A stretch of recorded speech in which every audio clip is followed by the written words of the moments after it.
Government debt is a notorious term, especially when we talk about it within the nation of Philippines.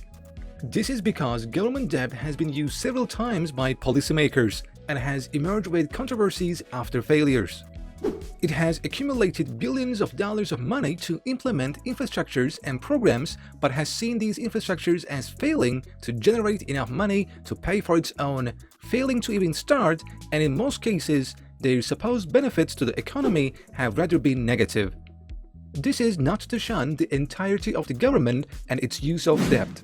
We have seen miraculous improvements over the years due to good management of debt. It has created railways to roads and improved the overall society of the country. What has been a fallacy, however, is largely due to political instability, something that the country is still trying to fix until this very day. While government debt is indeed a special type of debt, it is not the only form of debt that a country holds. There are numerous types of debt, from corporate to household debts, and a long list of debt instruments. Amongst these, however, there is something we call hidden debt. Although it is not entirely hidden, it is important to know because these forms of debt are held by the government themselves, but do not register within the entirety of what the government holds.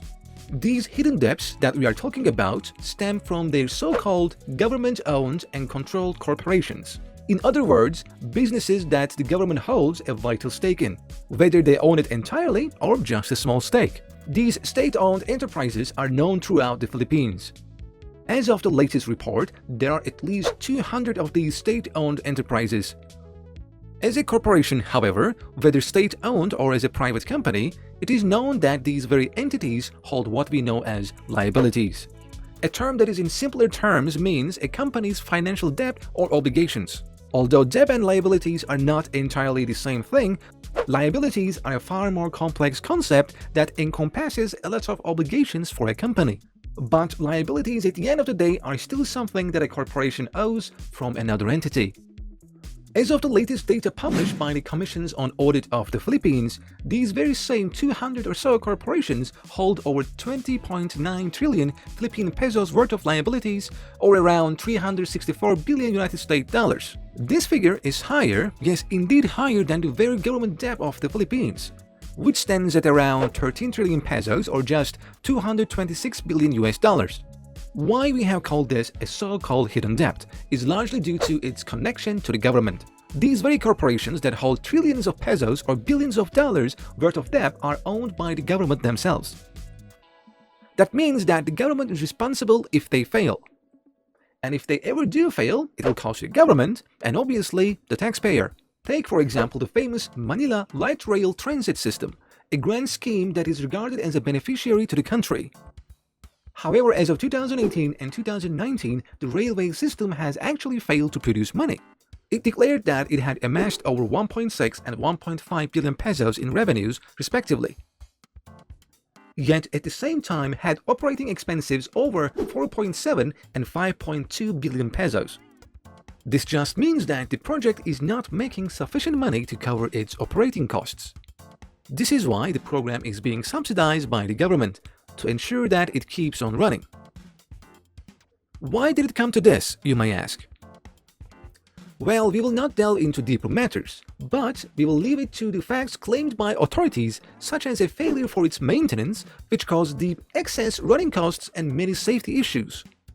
Do note that we use the 2018 and 2019 numbers. This is because if we take a look at 2020 and 2021, these figures are more of a monetary pain for the government.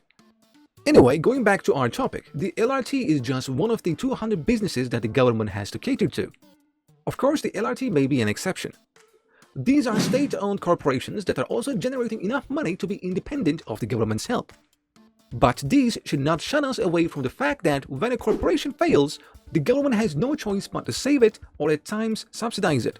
We can have a look at how a state-owned enterprise could harm an economy through a study that was published by the World Bank.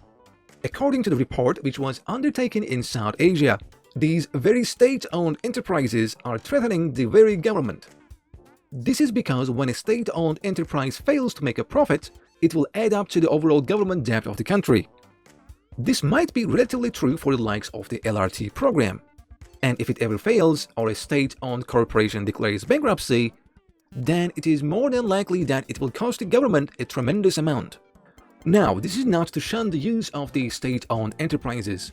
Indeed, they hold a massive debt, but this video is just to illustrate the impending risks that the country holds and that society may not know about. But to further show why there are actually lower risks, we can first understand what these hidden debts of these corporations hold. Most of the liabilities that these governments hold actually stem from financial corporations. The state-owned businesses that have largest debts are from financial corporations, such as the social security system or banks and insurances. Most of the debts they hold are what we call deposit liabilities and insurance contract liabilities. These two amount to around 16 trillion pesos. The remaining, however, are other forms of credit. This, in simpler terms, means that the money they hold is actually for the citizens of the Philippines. These are the deposits that are within their systems and their financial liability according to the insurance policy.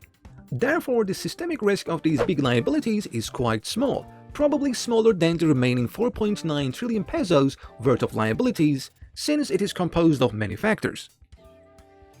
Furthermore, while we had taken a look at what these debts are, we may also not forget that these very same corporations, which hold trillions of debts, also hold trillions of assets. They may likewise hold a huge amount of money that they provision back to the government. Currently, the assets that these corporations hold sum up to about 15.4 trillion pesos or $267 billion, a quite large amount. These are divided by factors such as cash, international reserves, financial assets, and so on. These very same assets may be what we can also imply as hidden wealth, since these are also not registered in the very wealth of the government. Do note that this is a figure larger than its liabilities, since most of it actually comes from currency deposits. These very same corporations also indeed generate a lot of money, and some of it goes back to the government through dividends. While the LRT project was an outlier in not making money, there are also corporations, many of them making huge surpluses. The latest data has shown that they all collectively had generated incomes of about 1.2 trillion pesos or over $20 billion. And in 2021, the dividends that went back to the government summed up to 57.5 billion pesos. Meaning that while there are programs that the government has subsidies for, some of them make the government more money. And let us not forget that these same corporations not just make money for the government, they also employ hundreds of thousands to even millions of Filipinos. Indirectly, we may imply that these corporations give back to the economy way more than what meets the eye. This very same hidden wealth, as we can say, also has more benefits for the country. Take, for example, if the government goes into systemic bankruptcy or they incur massive amounts of deficits in a short amount of time. Where could they turn to for help? Well, one of such could be from these very same corporations. They could sell some of these businesses' assets, or they could privatize the entirety. It could, in essence, help them in dire situations. But at the end of the day, what needs to be done is they must be provisioned and managed properly, since these corporations could outweigh their positives with more negatives. LRT might be due to a failure in management and maintenance, but some of these state-owned enterprises are also stemming from failures due to corruption. And finally, something we still missed out on is that the government has actually privatized most of its businesses already. Many of them had already gone back to the public, from banks to airlines and many more. Now, whether, of course, it was due to servicing its debt or because it will be better off in the hands of the private sector is a huge question. But so far, whatever reasons these corporations were privatized for, they had become enormous beneficiaries to the country. But anyway, do let us know what you think about the Philippines' government-owned businesses. Thank you for watching.